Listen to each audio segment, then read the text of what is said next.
자, 수업 시작하겠습니다. 반갑습니다. 자, 오늘 개발행위 허가부터 보도록 하겠습니다. 페이지는 151페이지. 이렇게.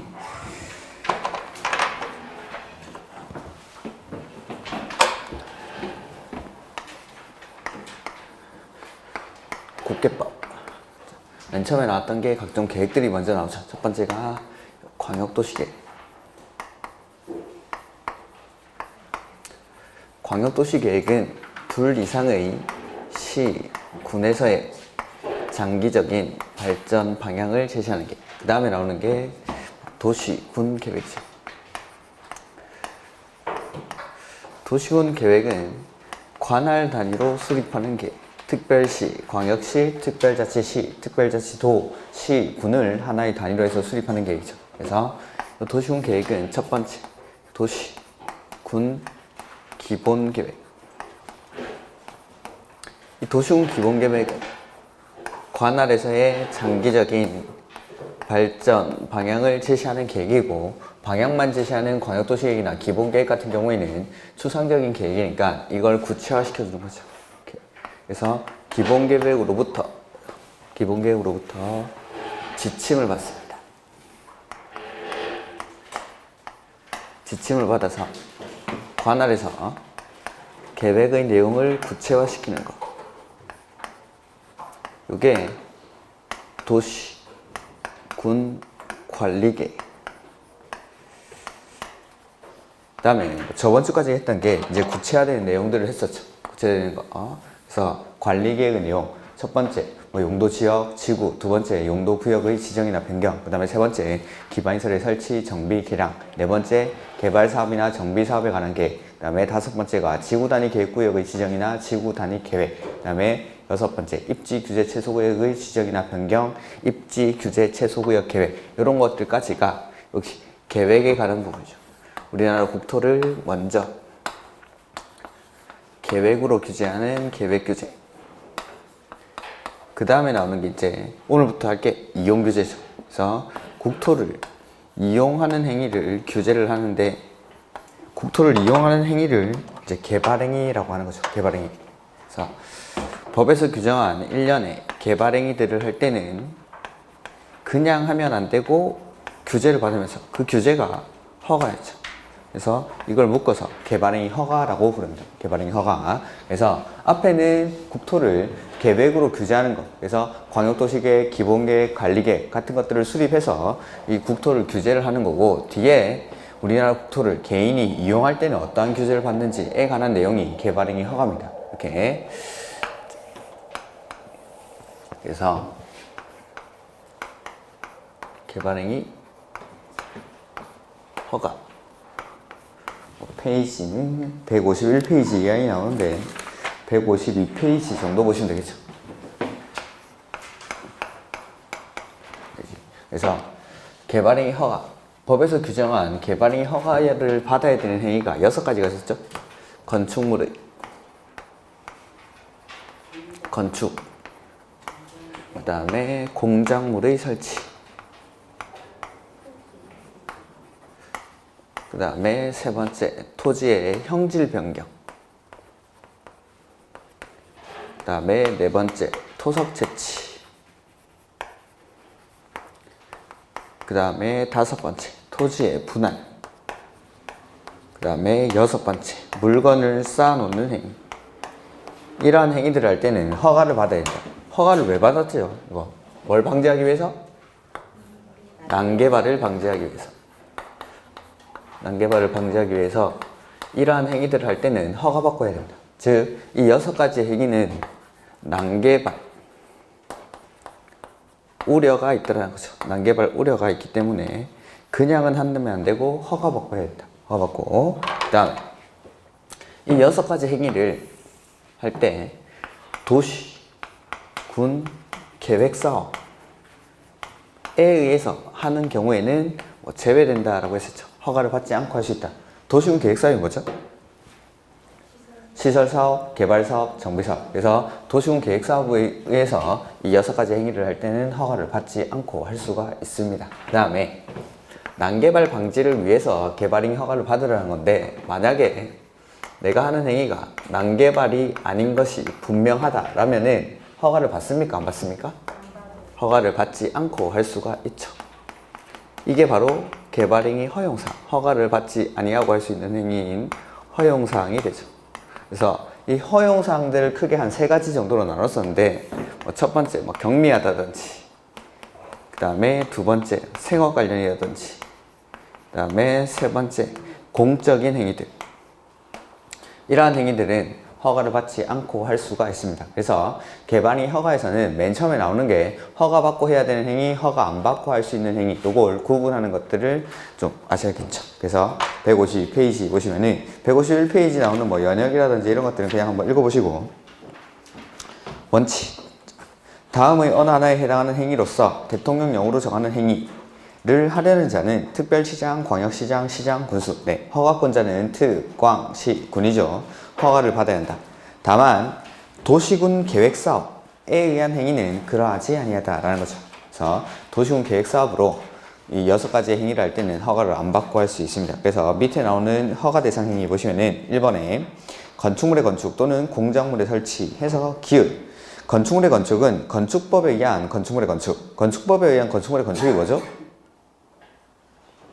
그렇죠. 신축, 증축, 개축, 재축, 이전 이런 것들. 그 다음에 니은 공작물의 설치는 그냥 한번 읽어보시면 되겠습니다. 그 다음에 2번에 토지의 형질 변경인데 경작을 위한 경우로서 대통령령으로 정하는 토지의 형질 변경은 제외한다 라고 되어 있죠.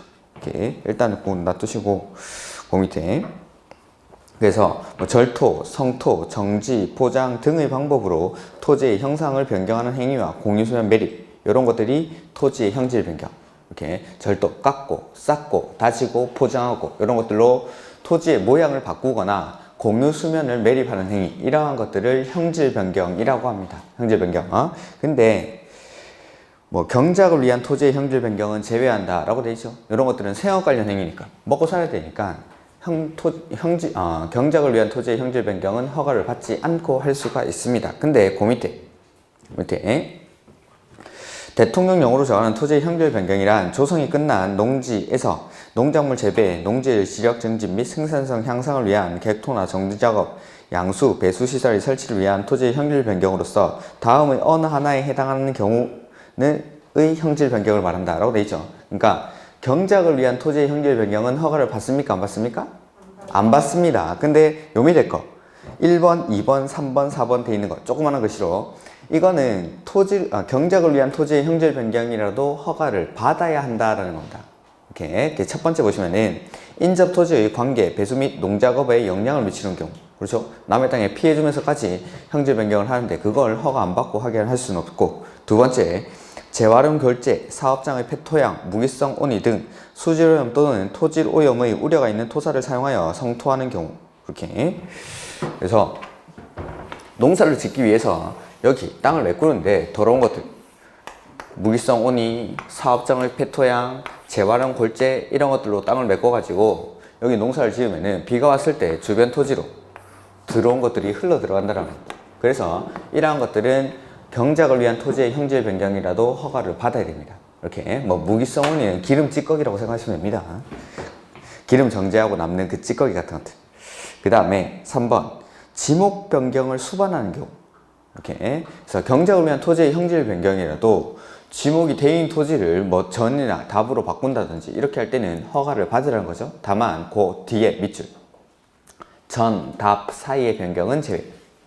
벼농사 짓다가 고추농사 짓고, 고추농사 짓다가 벼농사 짓고 이런 것들은 괜찮습니다. 이런 것들은. 그래서 전이나 답 사이의 변경은 괜찮은데 지목 변경을 수반하는 경우에는 경작을 위한 토지의 형질 변경이라도 원칙적으로 허가를 받으라라는 거죠. 그 다음에 4번. 여기 이제 올해 처음 생긴 건데 옹벽의 설치 또는 2m 이상의 절토, 성토가 수반되는 경우, 이런 것들은 경작을 위한 토지의 형질 변경이라도 토지의 형질 변경을 하는 단위가 좀 크니까 옹벽을 설치한다든지 2m 이상의 절토나 성토가 수반될 때, 이럴 때는 허가를 받고 하라는 겁니다. 경작을 위한 토지의 형질 변경이라도. 자, 그래서 다시 한번 해보면 경작을 위한 토지의 형질 변경은 허가를 안 받죠, 원칙적으로. 다만 다음의 경우에는 경작을 위한 토지의 형질 변경이라도 허가를 받아야 한다라는 거. 그래서 첫 번째가 인접 토지의 관계, 배수 및 농작업에 영향을 미치는 경우. 그 다음에 두 번째, 사업장의 폐토해역, 무기성 온이, 재활용 골재 등을 이용해서 성토하는 경우. 그 다음에 세 번째, 지목 변경을 수반하는 경우에는 허가를 받는데 뭐 사이는 괜찮죠?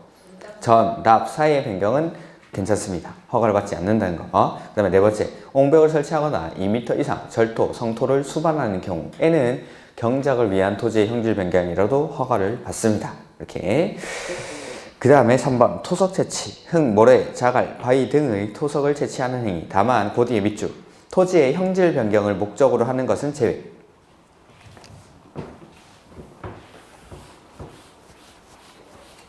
자, 여기 울퉁불퉁한 땅이 있습니다. 이걸 절토, 성토, 정지, 포장 등의 방법으로 토지의 형상을 변경하는 거죠. 여기 절토 깎습니다. 성토 쌓고 이렇게 하면은 토석 채취는 일어납니까? 안 일어납니까? 형질 깎고 쌓고 할 때 토석 채취는 일어날 수밖에 없죠. 그러니까 형질 변경을 하다 보면은 토석 채취를 안 하고 형질 변경을 한다는 건 불가능한 겁니다. 당연히 그러니까 형질 변경을 하다 보면은 토석 채취는 당연히 일어날 수밖에 없는 행위니까 형질 변경에 대해서 허가를 받으면은 형질 변경하면서 일어나는 토석 채취에 대해서는 따로 허가를 받을 필요가 없다라는 거죠. 당연히 수반되는 행위니까. 그래서 형질 변경을 목적으로 하는 토석 채취 행위는 형질 변경 허가 받고 토석 채취로 따로 받고 그런 게 아니라 그냥 형질 변경 허가만 받으면 된다라는 겁니다. 이렇게. 그 다음에 4번, 토지의 분할 해서 가로 안에 건축물이 있는 대지의 분할은 제외한다라고 했죠. 이렇게. 건물이 있는 대지는 건축법에서 규제를 하니까 개발행위 허가에서는 건물이 없는 대지에 대해서만 규제를 합니다. 건물이 없는 대지만. 그래서 기읍, 녹지지역, 관리지역, 농림지역 및 자연환경 보전지역 안에서 관계 법률에 따른 허가, 인가 등을 받지 아니하고 행하는 토지의 분할. 그 다음에 니은, 건축법 57조 1항 이 뭐였죠? 주거지역 60, 상업공업 150, 녹지 200, 기타 60이라는 게 있었습니다. 건축법에. 페이지가 또 기억이 안 나네. 네? 600? 18페이지. 제가 그때 아마 불러드렸을 겁니다. 찾아서.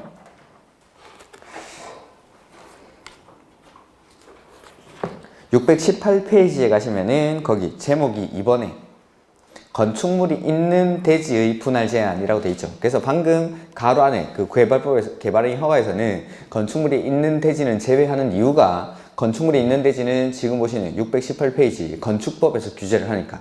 이렇게. 그래서 건축물이 있는 대지는 다음에서 정하는 범위에서 해당 지자체 조례로 정하는 면적에 못 미치게 분할할 수 없다 해서 기준이 주거지역 60, 상업공업 150, 녹지 200, 기타 60. 건물이 있는 대지를 이것보다 작게 분할하는 건 건축법에서 허용하지 않습니다. 근데 건물이 없는 대지를 이거보다 작게 분할할 때는 개발행위 허가를 받아야 됩니다. 이렇게.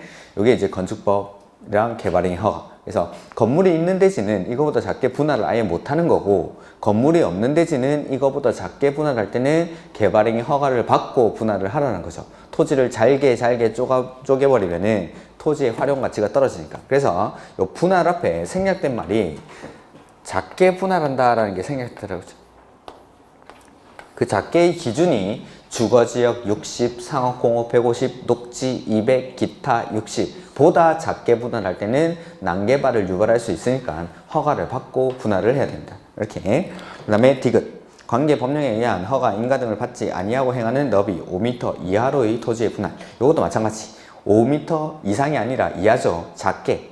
이렇게 토지가 길게 쪼개지는 겁니다. 이럴 때는 역시 활용 가치가 떨어지니까 허가를 받고 해야 됩니다. 그 다음에 물건을 쌓아놓는 행위 보시면은 녹지, 관리 또는 자연환경 보전지역 안에서 건축물의 울타리 안에 위치하지 아니한, 즉 울타리 밖에 물건을 얼마 이상? 1개월 이상. 거기다 밑줄 해주십시오. 거기 1개월 이상 쌓아놓는 행위. 근데 어디는 괜찮다라고 했죠? 농림지역은 괜찮죠. 농림지역은. 그래서 녹지, 관리, 자연환경 보전지역 안에서 물건을 울타리 안에 위치하지 아니한 울타리 밖에 1개월 이상 쌓아놓는 행위를 할 때는 허가받고 해야 됩니다. 허가받고. 그 다음에 개발행위 허가를 받은 사항을 변경하는 경우에는 위 1의 규정을 준용한다. 그게 자 처음에 허가받았죠. 변경할 때는 뭐 받아야 됩니까?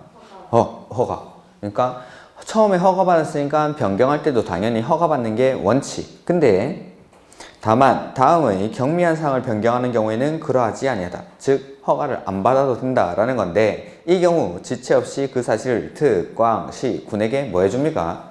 통지. 그래서 원칙, 허가받은 사항을 변경하라고 할 때는 당연히 허가를 받아야 되는데 경미한 사항을 변경하는 경우에는 특, 꽝, 시, 군에게 통지합니다. 통지. 그래서 뭐 대표적인 경미한 사항들 몇 가지 말씀드렸죠. 뭐 사업기간 단축, 면적을 축소, 뭐 비용의 감소, 단축, 축소, 감소 이런 단어들이 나오면은 경미하다고 생각하시면 됩니다. 그 다음에 뭐 여기 말고 다른 데서도 경미한 사항들이 되게 많이 나오는데 숫자가 제일 많이 나오는 게 10%라고 해서 10% 안에서의 뭐 변경 이런 것들 10% 안에서의 변경 이런 단어들이 나오면은 아 이거 경미한 거구나 라고 생각하시면 됩니다. 이렇게. 자, 근데 개발행위 허가사항의 변경을 보면은 1번 사업기간을 연장합니까? 단축합니까? 단축. 그 다음에 2번의 기읍 부지면적 또는 건축물 거기 연면적의 5% 범위 내에서의 축소죠. 축소는 일단 맞는데 숫자가 10%가 많이 나온다고 했는데 개발행위 허가에서는 5%입니다. 5%. 그래서 20% 이런 건 잘 없습니다. 거의 없는데 대부분이 숫자 나오면은 10%가 많이 나옵니다. 근데 여기 개발행위 허가에서는 5% 범위 안에서 이 5% 축소하는 중. 그래서 축소 5 이렇게 죠. 그래서 단축, 축소. 근데 숫자가 개발행위 허가사항의 변경에서는 5%라는 거. 5%. 그 다음에 뭐 디귿, 리을 뭐 이런 것들은 참고로 보시면 되겠습니다. 이렇게. 그래서 허가받은 사항 변경할 때는 허가받는데 경미한 사항을 변경할 때는 통지한다는 거. 그 다음에 여기서 경미한 사항이 단축, 축소인데 5%, 축소 5%, 축소 5%, 축소 5, 축소 5 이렇게. 그 다음에 다른 법률 적용 이런 것들은 참고로 보십시오. 그거 보지 마십시오. 그 다음에 154페이지 허용되는 행위가 나오죠. 이게 중요하거든요. 이게 이제 앞에는 허가받아야 되는 행위고 지금 여기서부터 나오는 게 허가 안 받고 할 수 있는 행위. 이게 이제 시험 문제입니다. 이렇게. 다음의 어느 하나에 해당하는 행위는 개발행위 허가를 받지 아니하고 할 수 있다 해서 첫 번째 재복구나 재난 수습을 위한 거기 응급조치죠. 응급조치. 자, 응급조치는 허가를 안 받는데 국계법 개발행위 허가에서 응급조치는 조치하고 나서 뭐 해야 됩니까? 신고. 얼마 안에? 1개월 안에. 그것도 표시를 해놓으십시오. 그래서 응급조치는 허가는 안 받는데 조치를 하고 나서 1개월 이내에 신고를 해야 됩니다. 그래서 요 옆에다가 제가 선조치 후 신고 이렇게 써드렸습니다. 선조치 후 신고. 근데 도시개발구역이나 정비구역에서는 응급조치 허가 안 받는 건 똑같은데 신고도 하지 않습니다. 개발구역이나 정비구역에서는 나중에 보여드리고 그런 것들은. 그 다음에 2번 건축법에 따라 신고하고 설치할 수 있는 건축물의 개축, 증축 또는 재축이라고 되어 있고 그 옆에다가 가로 열시고 신축 X라고 써주세요. 건축법에서 건물 지을 때 원칙 뭐 받아야 되죠? 허가, 건축 허가. 허가 받는 게 원칙인데 일부 조그만한 건물들은 신고하고 지을 수 있는 건물이 있습니다. 그 신고하고 지을 수 있는 건물을 신축하는 거 말고 개축, 증축, 재축할 때는 허가를 안 받고요. 개발행위 허가는 안 받는다는 거죠. 건축법에서 신고하고 그냥 지으면 됩니다. 그래서 신고 대상 건축물을 신축하는 건 아니고 개축, 증축, 재축할 때. 그 다음에 이에 필요한 범위 안에서의 토지의 형질 변경 이런 것들. 그 다음에 뭐 가로 안에는 도시공계획시설 사업이 시행되지 아니하고 있는 도시공계획시설 부지인 경우만 가능하다. 도시공계획시설 부지에서는 개발행위 허가를 원래 못합니다. 원칙적으로. 그래서 신고 대상 건축물을 신축은 아니고 증축, 개축, 재축할 때. 그 다음에 3번 그 밖에 다음의 경미한 행위라고 되어 있죠. 이렇게. 그래서 1번에 건축물의 건축 보시면은 건축 허가 또는 건축 신고 및 가설 건축물의 건축 허가 또는 가설 건축물의 축조 신고 대상에 해당하지 아니하는 건축물. 이 뭐라고 했죠? 옆에 뭐 써져 있을 건데 협의 대상 건축물. 협의 대상 건축물. 자, 국가나 지자체가 건물을 지을 때 국가나 지자체가 건물을 지을 때는 허가나 신고를 받는 게 아니라 허가나 신고에 가름해서 허가권자와 협의를 합니다. 협의. 그래서 국가나 지자체가 건물 지을 때니까 요거는 뭐 공적 목적이라고 보면 되겠죠. 그래서 협의 대상 건축물이라고 말씀을 드렸죠. 협의 대상 건축물. 그 다음에 공작물의 설치 보시면은, 자, 이거부터 숫자 나오는 거는 다 버리도록 하겠습니다. 뭐 50에 근데 버리고 싶은데 혹시나 또 궁금해 하시는 분이 있을까 봐 숫자 나오는 것도 보시면은 딱 2개씩 있습니다. 2개씩 숫자 나올 때는. 근데 위에 있는 거는 도시지역 안이라고 보시면 되고, 도시지역이나 뭐 지구단위 계획구역 이렇게 나오고, 이렇게 그 다음에 도시지역, 외지역 이렇게 바뀝니다. 이렇게. 그러니까 밑에 이렇게 쭉 지금부터 보면은 숫자 나오는 게 2개씩 짝으로 나올 겁니다. 짝으로 나올 건데, 위에 있는 거는 도시지역 안 내지는 지구단위 계획구역이고, 밑에 있는 거는 도시지역 바깥 내지는 지구단위 계획구역이 아닌 구역입니다. 숫자는 바깥쪽이 커집니다. 바깥쪽이 좀 보여드리죠.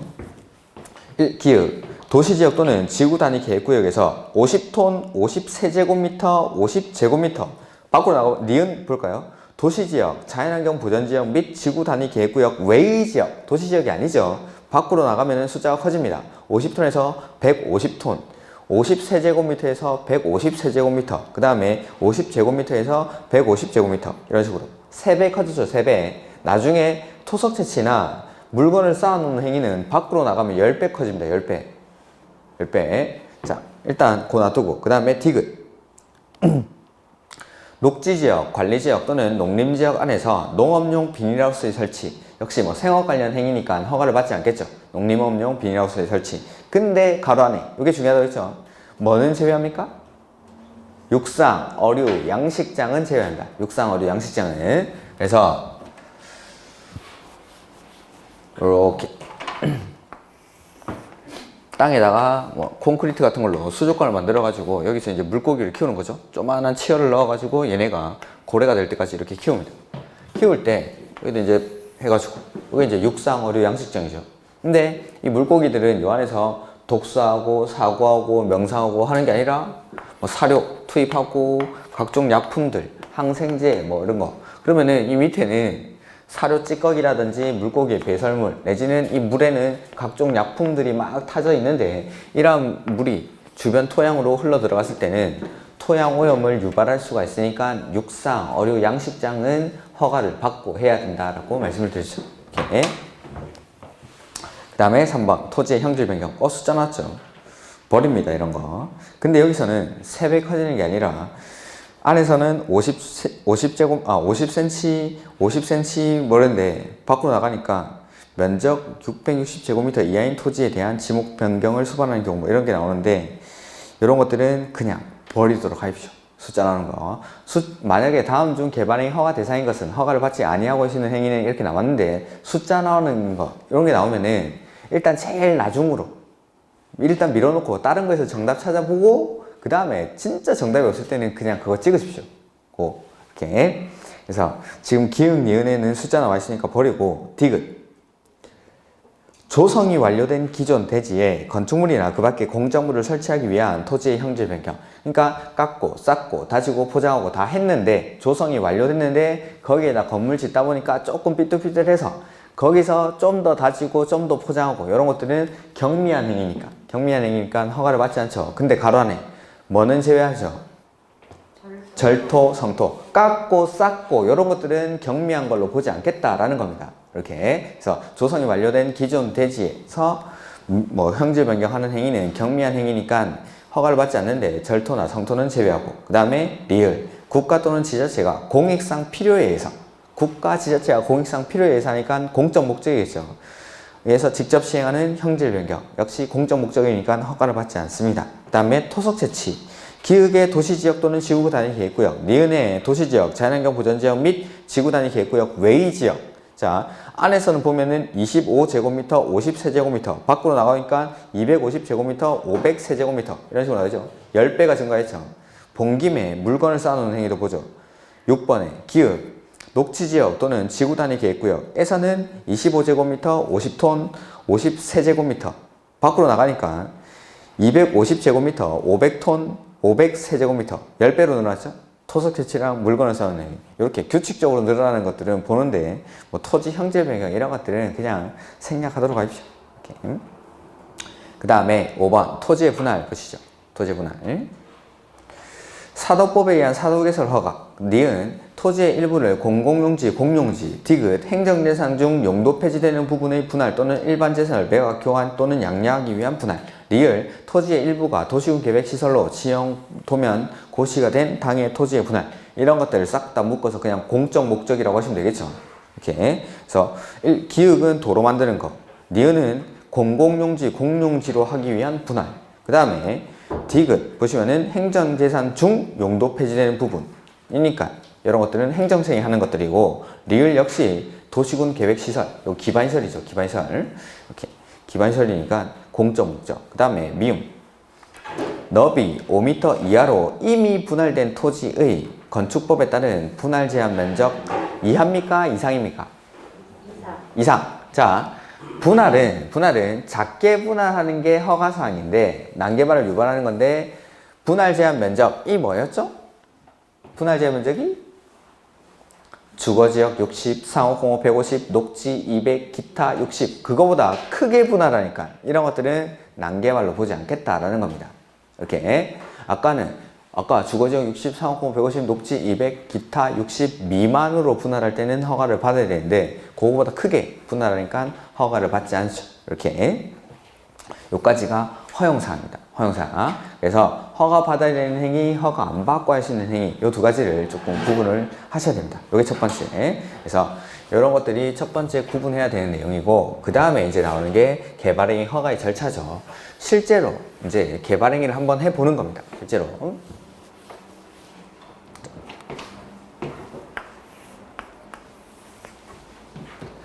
요렇게 산이 하나 있는데, 여기서 토석 채취를 한번 해보죠. 토석 채취. 이 토석 채취 행위를 갑이 하려고 합니다. 그럴 때 이 갑은 먼저 허가권자에게 신청서를 제출합니다. 신청서. 그리고 신청서를 받은 허가권자는 허가를 내줄지 말지 고민을 하겠죠. 며칠 동안 합니까?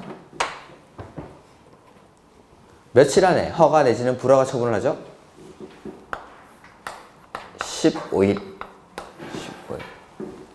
밖에 꽃도 피고 날씨도 좋고 하니까 마음이 싱숭생숭하고 그렇습니까? 돌아다니면 안 됩니다.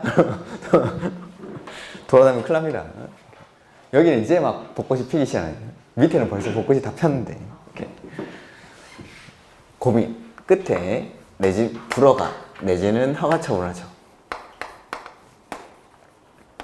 내가 좀 감수성이 풍부하고 막 이렇다 하면은 꽃 근처도 가지도 마십시오. 꽃 근처로 가지도 마시고 보지도 말고 이렇게 눈 꾹 감고 이렇게 아침에 버스 타고 오다 보니까 어떤 여자분이 이렇게 나무 보면서 사진 찍고 이러던데, 아 그런 거 하지 마시오. 공부할 때는 사람이 아닙니다. 사람이. 그런 거에 막 마음이 설레고 이러면 안 됩니다. 이렇게 꽃을 피해 다니고 어두컴컴한 골목으로만 다니고 이렇게. 자, 고민 끝에 불허가 내지는 허가 처분을 하는데, 불허가를 받은 경우에는 불허가 처분 사유를 통지를 해주죠.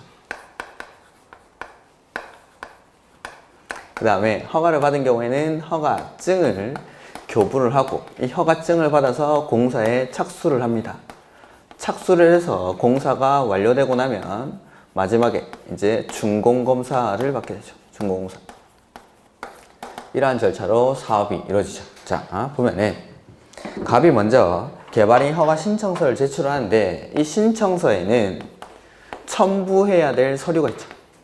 그게 환, 경, 위, 기에 관한 계획서를 이 신청서에 첨부를 합니다. 환경오염 방지, 경관 조경, 위해 방지, 기반시설 설치나 그에 필요한 용지 확보에 관한 계획서를 이 신청서에 첨부를 해야 되죠. 그 다음에 허가권자 누구죠? 특광시군. 개발행위 허가에 오면은 이 허가권자가 다 합니다. 딱 하나 빼고 특별시장, 광역시, 지금부터 그러니까 개발행위 허가 파트 요 이후로 국개법 끝날 때까지는 싹 다 특광시군이 합니다. 특광시군이. 트, 꽝, 시, 구는 허가권자한테 환, 경, 위, 기에 관한 계획서를 첨부한 신청서를 제출하고 이 허가권자는 15일 안에 허가 내지는 불허가 처분을 하게 되죠. 자, 근데 이때 고민할 때 자의적으로 고민하는 게 아니라 허가를 내줄지 말지 고민하는 허가의 기준이 있죠. 허가의 기준이 총 5가지의 기준이 있을 겁니다. 그게 157페이지 가로 1번에 나오는 거 허가의 기준은. 그래서 첫 번째는 개발행위 규모에 적합할 것. 개발행위 규모에 적합할 것. 그 다음에 두 번째는 관리계획이나 성장관리 방안에 어긋나지 아니할 것. 그 다음에 세 번째는 도시군 계획사업에 지장이 없을 것. 자, 도시군 계획사업에 지장이 있으면 안 되니까 누구한테 물어봤죠? 시행자한테 의견을 들어야 되죠. 그 다음에 네 번째, 주변의 환경이나 경관과 조화를 이룰 것. 그 다음에 다섯 번째, 기반시설의 설치나 그에 필요한 용지 확보 계획이 적절할 것. 이 5가지의 기준에 맞을 때만 허가를 받을 수가 있죠. 그 중에서 개발행위 규모 요거 한번 여기 써보면은 주거지역, 상업지역, 자연녹지, 생산녹지에서는 얼마? 1만 제곱미터 미만. 그 다음에 자연환경 보전지역, 보전녹지는 5,000 제곱미터 미만. 그 다음에 나머지 공업, 관리, 농림은 3만 제곱미터 미만일 때 허가를 받을 수 있다라는 거죠. 이게 개발행위 규모에 적합할 것. 그래서 주, 상, 자, 생일,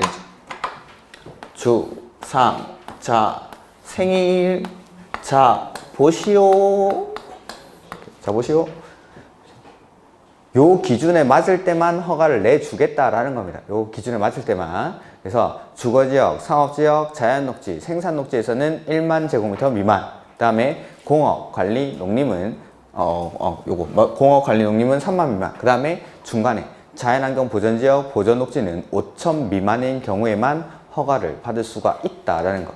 이렇게 주, 상, 자, 생일, 자, 보시오, 공업, 관리, 농림은 3만 미만. 이렇게. 그 다음에 관리계획이나 성장관리 방안에 어긋나지 않아야 되고, 그 다음에 뭐 도시군 계획사업에 지장이 없어야 되고, 주변의 환경이나 경관과 조화를 이룰 것, 그 다음에 기반시설 설치나 그에 필요한 용지 확보 계획이 적절할 것. 요 기준에 맞을 때만 허가를 내줍니다. 자, 읽은 김에 요까지 좀 읽고 하죠. 그래서 155페이지.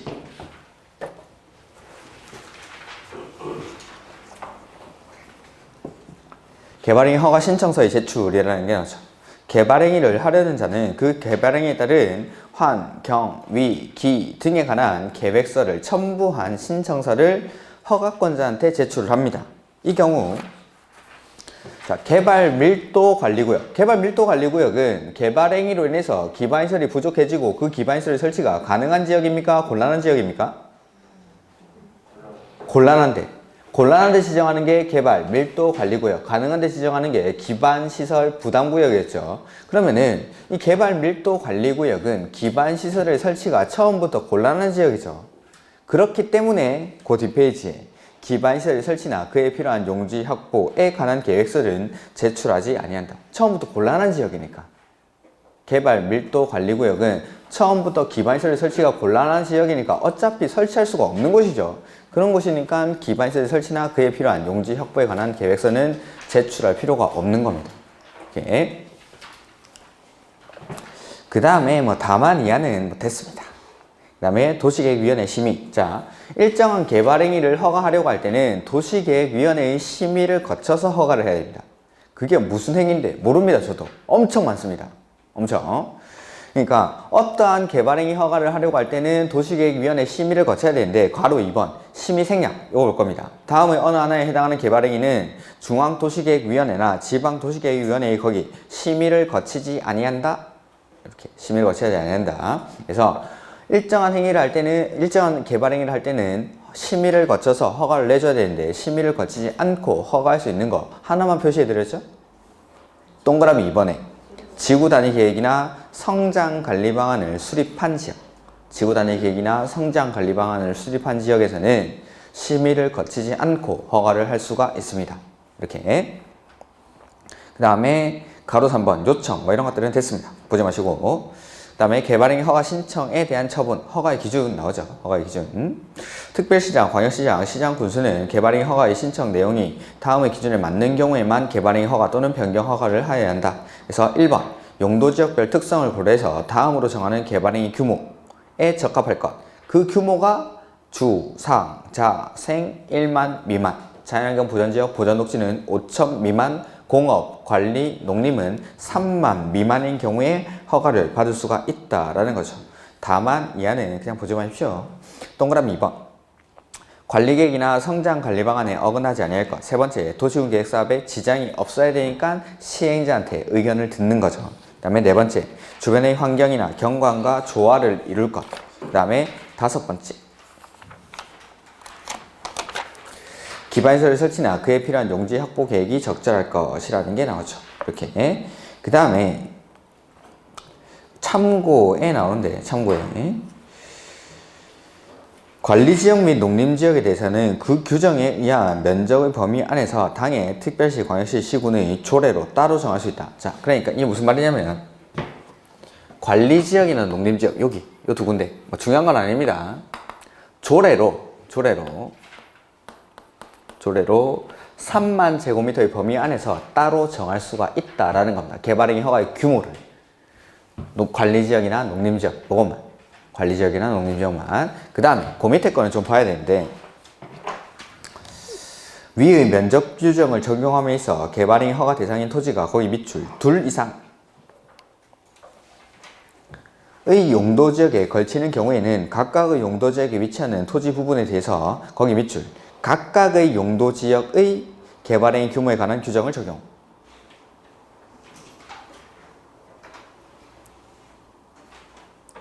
다만 개발행위 허가 대상인 토지의 거기 밑줄 총면적 이 당의 토지가 걸쳐있는 용도지역 중 개발행위 규모가 가장 큰 용도지역의 개발행위 규모를 초과해서는 아니다. 거기 가장 큰 용도지역의 개발행위 규모를 초과해서는 아니 된다 밑줄. 자, 이게 무슨 말인지 한번 보죠.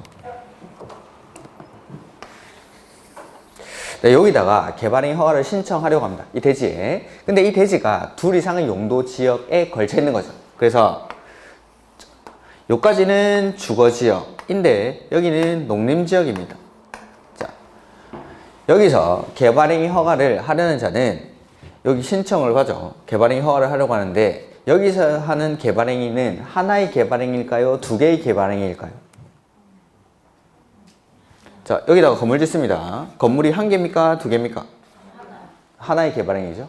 이렇게. 자, 하나의 개발행위니까 요 개발행위를 하려는 지역이 둘 이상의 용도지역에 걸쳐 있을 때 N은 첫 번째 거기 몇 번째 줄이지? 밑에서 하나, 둘, 셋, 넷, 네 번째 줄 각각의 용도지역 개발행위 규모에 관한 규정을 적용한다 라고 되어 있죠.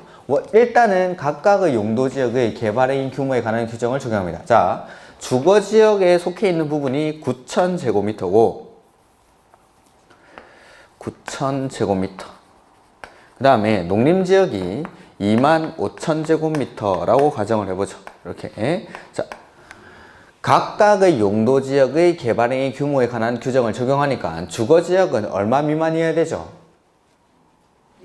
1만 미만. 주, 상, 자, 생 1만 미만. 그 다음에 농림지역은 3만 미만. 공업, 관리, 농림은 3만 미만이니까. 자, 주거지역 1만 제곱미터 미만 맞습니까? 농림지역 3만 제곱미터 미만 맞습니까? 첫 번째 요건 통과. 그 다음에 밑에서 세 번째 줄 총면적. 자, 요거는 하나의 개발행위니까 총면적도 따집니다. 총면적이 당해 토지가 걸쳐있는 용도지역 중 개발행위 규모가 가장 큰 용도지역의 개발행위 규모를 초과해서는 아니 된다. 자, 여기 총 면적이 얼마죠? 34,000 제곱미터죠. 자, 이 총 면적이 걸쳐있는 용도지역 중 개발행위 규모가 가장 큰 용도지역이 어디입니까? 농림지역의 규모는 3만 제곱미터 미만이어야 하죠. 그러니까 총 면적 역시 걸쳐있는 용도지역 중 개발행위 규모가 가장 큰 용도지역의 규모를 초과해서는 안 됩니다. 자, 총 면적이 34,000이죠.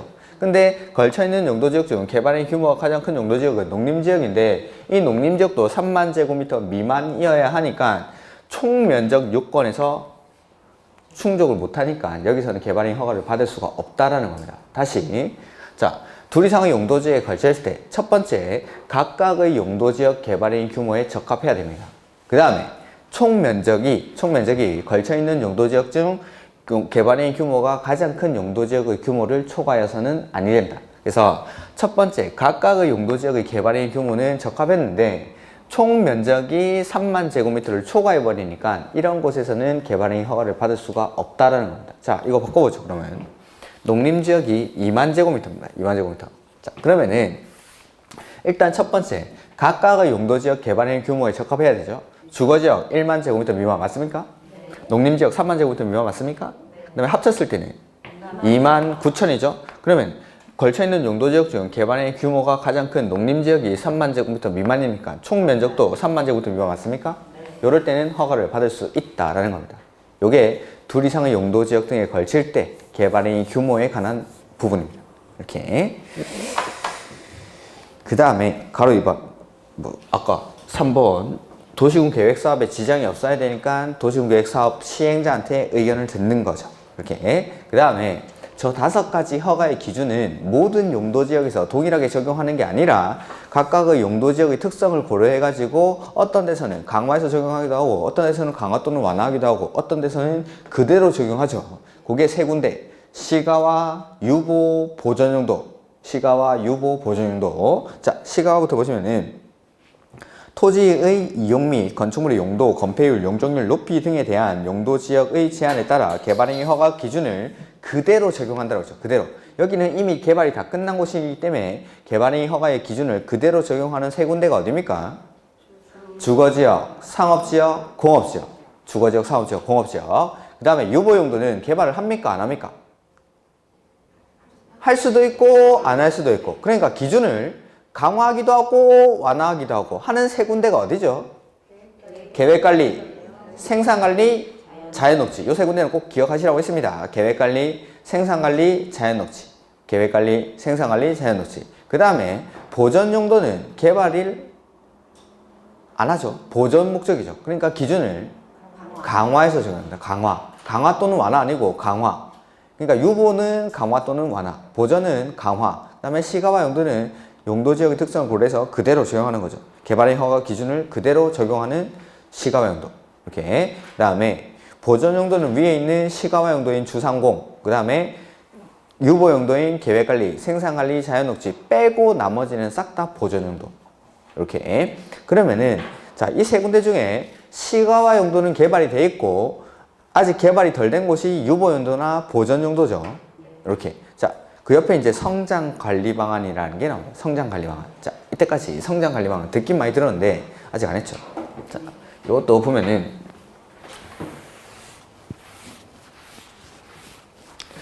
성장관리 방안이라는 거, 성장을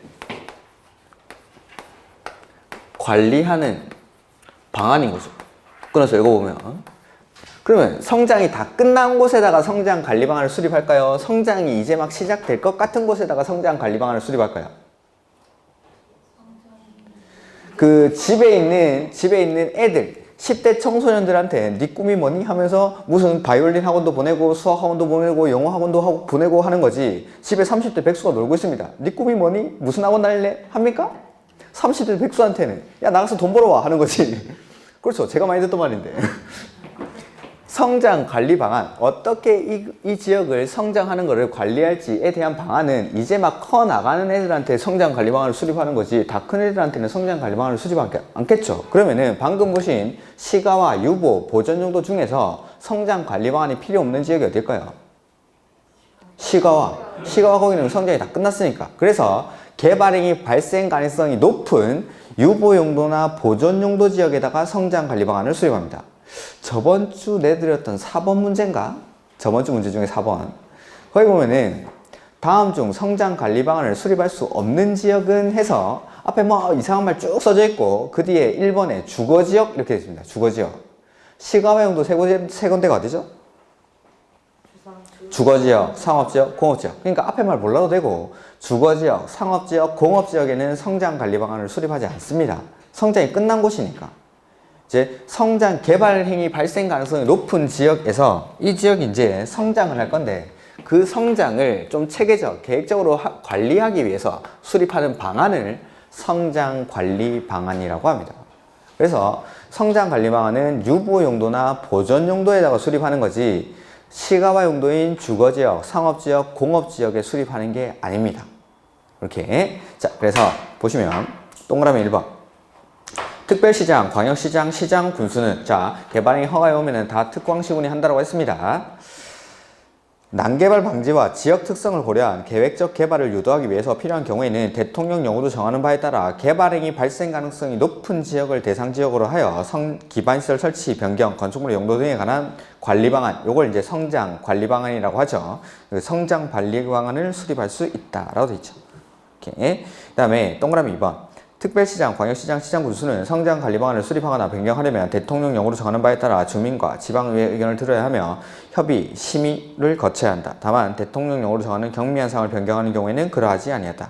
그 다음에 특별시장, 광역시장, 시장군수는 성장 관리 방안을 수립하거나 변경한 경우에는 관계 행정기관의 장에게 관계 서류를 송부하여야 하며 대통령령으로 정하는 바에 따라 이를 고시하고 일반에 열람할 수 있도록 하여야 한다. 자, 요거 2번, 3번 보시면은 왠지 관리계획 만드는 거랑 비슷하지 않습니까?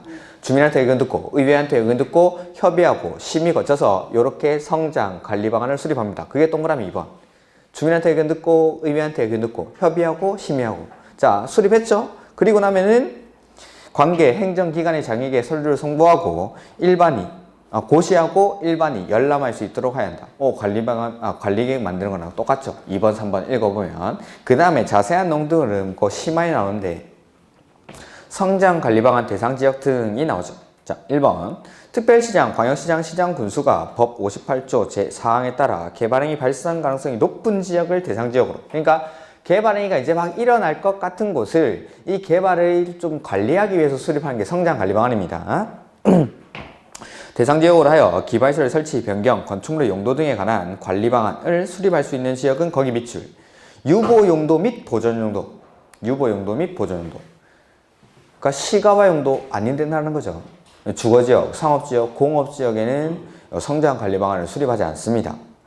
다음에 어느 하나에 해당하는 지역으로 한다 해서 그 밑에 거는 외울 건 아니고 그냥 한번 읽어만 보는 겁니다. 그래서 1번 개발 수요가 많아 무질서한 개발이 진행되고 있거나 진행될 것으로 예상되는 지역. 2번 주변의 토지 이용이나 교통 여건 변화 등으로 향후 시가화가 예상되는 지역. 세 번째 주변 지역과 연계하여 체계적인 관리가 필요한 지역. 그 다음에 네 번째 토지 이용 규제법 에 따른 지역 지구 등의 변경으로 토지 이용에 대한 행위 제한이 강화될까요? 완화될까요? 완화가 되니까 개발행위가 일어날 거고 그 개발행위를 관리를 하겠다라는 거죠. 이렇게. 그 다음에 5번 그 밖에니까 됐고 그 다음 성장관리 방안에는 다음의 사항 중 1과 2를 포함한 둘 이상의 사항이 포함되어야 된다. 즉 1번, 2번은 꼭 들어가야 되는 거죠. 자, 우리가 앞에서 개발행위가 일어날 것 같은 곳에 개발이 막 시작되는 곳에 수립하는 계획이 하나 있었는데 지구단위 계획. 지구단위 계획은 원칙 지정을 해야 되는데 지구단위 계획 구역을 원칙 지정하는 곳은 개발이 끝난 곳이 아니라 개발이 시작되는 곳에다가 이 지역을 토지용을 합리화하기 위해서 지구단위 계획을 수립하죠.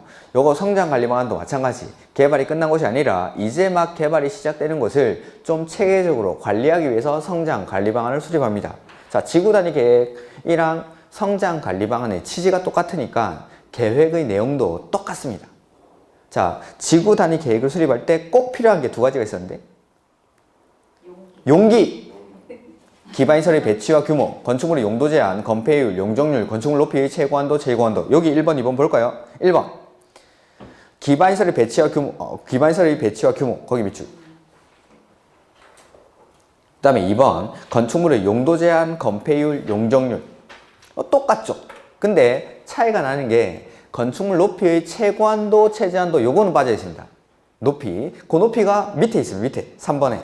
건축물의 배치, 형태, 색채, 높이. 자, 지구 단위 계획에서는 그게 건축물의 배치, 형태, 색채, 건축선 이렇게 돼 있어요. 건축선. 지구 단위 계획은. 근데 성장 관리 방안에 오니까 건축선이 아니라 높이라고 돼 있죠. 지구 단위 계획에서는 높이가 꼭 포함되어야 되는 사항. 건축물 높이의 최고한도, 최저한도가 꼭 들어가야 되는 사항이 있는데 여기서는 높이는 들어갈 수 있는 사항으로 내려오고 건축선이 없어진 거죠. 지구 단위 계획에서는 배치, 형태, 색채, 건축선 이렇게 돼 있던 게 여기 그러니까 건축물의 배치, 형태, 색채, 높이 이렇게. 그 다음에 나머지 4번도 똑같이 있습니다. 환경관리계획이나 경관계획 이것도 아마 지구 단위 계획에 7번인가 6번에 있을 겁니다. 7번쯤? 6번쯤 그쯤에 있죠. 그러니까 계획의 내용도 똑같고 꼭 들어가야 되는 내용도 똑같고 근데 이 높이가 지구 단위 계획에서는 건축물 높이의 최고한도, 최저한도가 반드시 포함되어야 되는 사항이 들어가 있는데 여기서는 반드시 포함되어야 되는 사항에는 안 들어가죠. 건축물의 용도 제한, 건폐율, 용적률까지만 꼭 들어가야 되는 사항이고 높이는 그 밑에 건축물의 배치, 형태, 색채, 높이 이런 식으로 지구 단위 계획에서는 건축물의 배치, 형태, 색채, 건축선 이렇게 되어 있습니다. 이게 지구 단위 계획, 성장 관리 방안. 그러니까 계획을 수립하는 취지가 똑같으니까 계획의 내용도 똑같을 수밖에 없는 거죠. 이렇게. 그다음에 성장 관리 방안의 수립 절차는 아까 뭐 했던 건데 관리 계획 하는 거랑 똑같죠. 그래서 일간신문이나 인터넷 홈페이지 등에 공고를 합니다. 공고를 하고 14일 이상 일반에게 열람을 시켜주죠. 그리고 나서 열람 기간 안에 의견 있는 사람은 의견서를 제출을 하고 그 다음에 결과를 검토해서 그 기간이 종료된 날부터 30일 안에 결과 통보합니다. 우리 관리계획에서는 결과 통보가 60일이었습니다. 60일이었는데 여기는 또 30일. 그 다음에 주민한테 의견 듣고 나면은 그 다음에 지방의회의 의견을 들어야겠죠. 그게 가로 4번. 지방의회의 의견을 들어야 한다. 그 다음에 5번. 특별시장, 광역시장, 시장 군수는 성장 관리 방안이 다음의 언안에 해당하는 경우에는 지방의회, 주민이나 지방의회 의견 정치, 관계 행정기관의 협의, 심의를 생략할 수 있다는 거죠. 뭐 경미한 사항이겠죠. 이런 것들은 따로 보실 필요는 없습니다. 그 다음에 가로 6번 이하는 안 보셔도 좋겠습니다. 이렇게. 그래서 관리계획 수립하는 거랑 성장 관리 방안을 수립하는 절차가 거의 유사하다는 거. 이 정도만. 그 다음에 성장 관리 방안 수립 대상 지역은 이미 시험에 나왔습니다. 수립할 수 없는 곳이 어디죠? 시가화 용도인 주거지역, 상업지역, 공업지역. 그 다음에 이제 나온다면은 뭐 그 지정 대상 지역이랑 요 계획의 내용 좀 섞어서 아니면 절차까지 섞어서 내겠죠. 자, 계획의 내용은 지구 단위 계획의 내용이랑 똑같습니다. 꼭 들어가야 되는 게 여기도 용기, 기반시설의 배치와 규모, 그 다음에 건축물의 용도 제한, 건폐율, 용적률까지만. 그 다음에 건축물의 배치, 형태, 색채, 높이, 그 다음에 환경관리계획이나 경관계획 이런 것들이 성장관리 방안의 내용에 포함될 수 있는 사항. 이렇게. 그 다음에 여기까지는 뭐 성장관리 방안이고 161페이지 다시 넘으시면은 자, 가로 5번부터 요 기준에 맞는지를 확인해서 며칠 안에 허가 내지는 불허가 처분을 합니까? 15일. 그리고 고민 끝에 불허가 처분할 경우에는 처분 사유를 통지해주고 허가를 받은 경우에는 허가증을 교부를 하는데 이 허가를 내줄 때 조건부로 허가를 하는 게 가능하죠. 조건부로. 조건을 붙일 때는 환, 경, 위, 기 등에 관한 조치를 할 것을 조건으로 허가를 할 수가 있습니다. 자, 조건을 붙이려고 할 때는 누구한테 물어봅니까? 개발행위 허가를 신청한 자. 내가 환, 경, 위, 기 등에 관한 조치를 할 것을 조건으로 허가를 할 건데 그래도 네가 이 토속 채취를 하겠냐라고 물어보는 겁니다. 이렇게 조건을 붙일 때는 개발행위 허가를 신청한 자. 그 다음에 조건이라는 거는 미래의 이행 여부가 확실합니까? 불확실합니까? 불확실하기 때문에 돈을 받아놓죠. 그게 이행 보증금이죠. 이행 보증금. 자, 이 이행 보증금은 총 공사비의 20% 이내에서 예치를 해야 되고, 원칙은 현금으로 내야 되는데 보증서로 가름할 수 있고, 그 다음에 이행 보증금이라는 거는 이행 여부가 불확실할 때 받아놓는 돈이니까 이행 여부가 확실한 공공들은 예치할 필요가 없죠. 이게 이제 이행 보증금. 그 다음에 허가를 받아서 공사에 착수해서 공사가 완료되고 나면 준공검사를 받는데, 준공검사는 저 6가지 개발 행위를 다 받는 게 아니라 4가지만, 건축물의 건축, 공작물의 설치, 토지의 형질 변경, 토석 채취는 준공검사를 받죠. 근데 토지의 분할이나 물건을 쌓아놓는 행위는 준공검사를 받지 않습니다. 이렇게 안 받는 것까지 써놓으라고 했습니다. 자, 보면은 161페이지 허가권자의 처분이라는 게 나오죠. 가로 5번에 특별시장, 광역시장, 시장, 군수는 개발행위 허가의 신청에 대하여 특별한 사유가 없으면 며칠 안에 15일 이내에 허가 또는 불허가 처분을 하여야 한다라는 거. 그 다음에 또한 이하는 그냥 참고로 한번 읽어보시고, 그 다음에 가로 6번 조건부 허가라는 게 나오죠. 특별시장, 광역시장, 시장, 군수는 개발행위 허가를 하는 경우에는 그 개발행위에 따른 환, 경, 위, 기 등에 관한 조치를 할 것을 조건으로 허가를 할 수 있다라는 거. 이렇게. 그 다음에 조건을 붙이려고 할 때는 누구한테 물어보죠? 다음 페이지에 맨 위에 뭐 나오죠? 신청한 자의 의견을 듣고 조건을 붙여야 된다. 신청한 자의 의견을 듣고. 그 다음에 개발행위 허가의 이행담보해서 이행보증금 예치 사유라는 게 나옵니다. 특별시장, 광역시장, 시장, 군수는 환, 경, 위, 기 등을 위해서 필요하다고 인정되는 경우로서 다음에서 정하는 경우에는 이의 이행을 보증하기 위해서 개발행위 허가를 받은 자로 하여금 이행보증금을 예치하게 할 수 있다 해서 박스에 나오는 게 1개월 달에 안 했죠. 이행보증금 예치 사유입니다. 지금부터 말씀드리는 거에 밑줄 치고 동그라미 하면 됩니다. 첫 번째, 건축물의 건축 또는 공작물의 설치, 토지의 형질 변경, 토속 채취 중 하나에 해당하는 개발행위로서 당해 개발행위로 인해서 도로, 수동호 설비, 하수도 등 거기 밑줄 기반시설의 설치, 그리고 기에다가 동그라미. 기반시설 설치가 필요? 뭐 이까지 밑줄해도 되고, 기에다가 동그라미. 그 다음에 니은에 토지의 굴착 밑줄. 거기 굴에다가 동그라미. 굴. 인하여 인근 토지가 붕괴될 우려가 있거나 인근 건축물 또는 공작물의 손괴될 우려가 있는 경우. 그 다음에 디귿 토석의 발파 밑줄. 그 다음에 발에다가 동그라미. 이나 낙석, 먼지 등에 의해서 인근 지역에 피해가 발생할 우려가 있는 경우. 뭐 이렇게 토석 채취 같은 거 할 때 다이너마이트 같은 거 터뜨리고 하죠. 그러면은 파편 날아가고 주변에 소돼지 놀래고 막 이러니까 이행보증금을 예치하게 합니다. 그 다음에 리을 토석을 운반하는 거기 밑줄 차량의 통행. 거의 차에다가 동그라미. 으로 인하여 통행로 주변의 환경이 오염될 우려가 있는 경우. 그러니까 덤프 트럭들 흙 싣고 막 왔다 갔다 하면 먼지 날리고 이러니까 이런 것들. 그 다음에 미움 토지의 형질 변경이나 토석 채취가 완료된 후 비탈면의 조경 밑줄. 비탈면의 조경. 거기 조에다가 동그라미. 그러니까 토석 채취 같은 거 하고 나서 산을 그대로 놔둬버리면 이게 그냥 민둥산이 돼버리죠. 여름에 장마철 되고 나면 토사가 막 흘러내리는 겁니다. 산사태가 일어나고. 그러니까 여기다가 나무를 심으라는 거죠. 산사태를 방지하기 위해서. 이렇게 비탈면의 조경. 요거 동그라미 친 거 읽어보면은 기, 굴, 발, 차, 조 이렇게 이행보증금 예치사유, 기반시설 설치, 토석의 발파, 뭐 토지의 굴차, 그 다음에 비탈면의 조경, 하나 더 건 뭐지? 차량의 통행, 기, 굴, 발, 차, 조 이런 사유가 이 5가지가 이행보증금 예치사유입니다. 이러한 사유가 있을 때는 이행보증금을 예치하게 할 수 있다라는 거. 기, 굴, 발, 차, 조 이렇게. 그 다음에 예외, 다음의 어느 하나에 해당하는 경우에는 그러하지 아니하다. 즉 이행보증금을 예치하지 않아도 된다 이 말이죠. 그 박스 옆에다가 공공이라고 써주시면 되죠. 이렇게 이행 여부가 확실한 공공들은 이행보증금을 예치 안 해도 된다는 거. 그 다음에 가로 2번 이행보증금의 예치 방법에서 나오는데 동그라미 1번 이행보증금 예치 금액은 환, 경, 위, 기 등에 필요한 비용의 범위 안에서 산정하되 총 공사비의 얼마?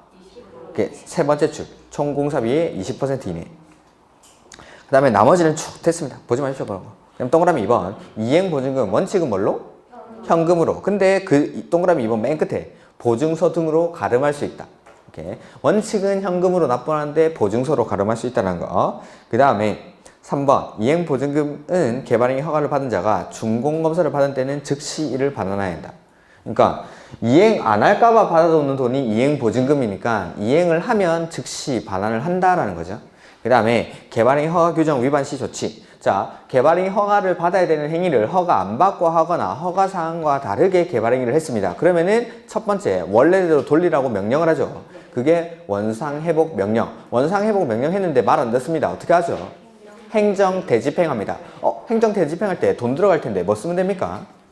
이행보증금. 그리고 행정 대집행할 때 이 개발행위 허가를 받은 자가 맡겨놓은 이행보증금을 쓰면 되고 그걸 사용하고 남은 돈이 있으면 즉시 반환합니다. 그래서 세 번째 줄에 행정 대집행법에 따라 원상회복을 할 수 있다. 이 경우 행정 대집행에 필요한 비용은 개발행위 허가를 받은 자가 예치한 이행보증금을 사용할 수 있다. 이 경우 잔액이 있는 때는 즉시 이를 이행보증금 예치자에게 반환해야 한다라고 되어 있죠. 이렇게. 그 다음에 관련인 허가의 의제. 자, 개발행위 허가를 신청한 사람이 허가권자한테 신청서를 제출하면은 허가권자가 허가를 내주기 전에 관계되어 있는 서류, 그러니까 개발행위 허가 신청 내용에 보니까는 다른 업무 관련된 분야가 들어온 겁니다. 그러면은 그 관계 행정기관의 장과 협의를 합니다. 그러면 개발행위 허가를 받은 경우에는 그 협의된 내용에 대해서는 허가나 인가, 승인 등을 받은 것으로 본다라는 겁니다. 뭐가 의제가 되는데라고 하면은 거기 1번부터 19번까지 이걸 다 알 수가 없으니까 이런 것들은 뭐든지 나오죠. 뭐 허가 받은 경우에는 뭐뭐가 의제된 것으로 본다. 허가권자가 허가를 하기 전에 관계 행정기관의 장과 협의 요청을 하고 그 협의를 한 경우에는 이 개발행위 허가를 받은 경우에는 그것까지 같이 허가, 인가 등을 받은 것으로 봅니다. 근데 그 박스 옆에 딱 하나만 적습니다.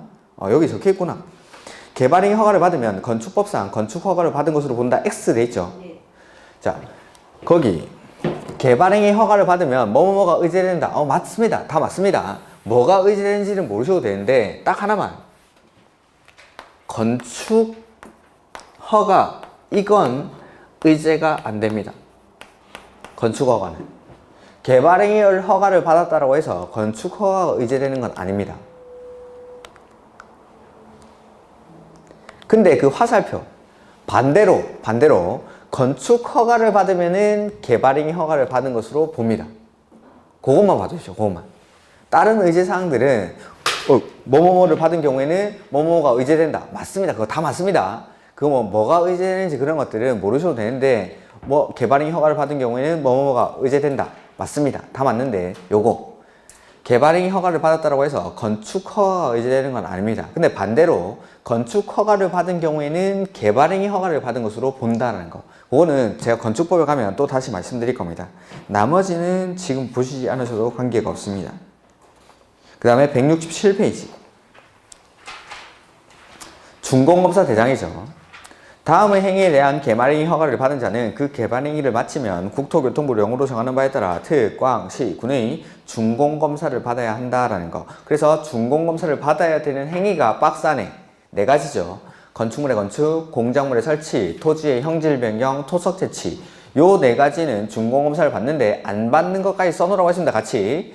토지의 분할, 물건을 쌓아놓는 행위는 준공검사를 안 받아도 되죠. 이렇게. 그 다음에 2번 이런 것들은 됐습니다. 준공검사의 의제.